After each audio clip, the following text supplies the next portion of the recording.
Hello friends, if you want to know how to do a Vivo check, then this video is for you. So in this video, we'll see how to do a Vivo check.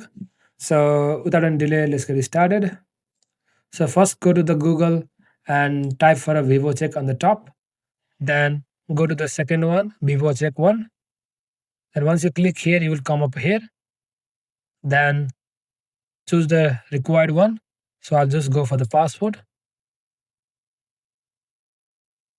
Then you can choose any of them. I'll do TRN for now, or you can go from Visa grant number as well.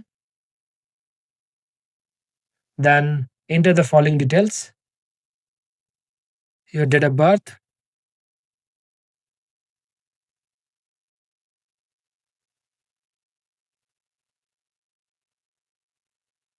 document number, country where is your passport of, then tick the terms and condition, then click on submit. Then once you submit, you will see all the details on your visa conditions.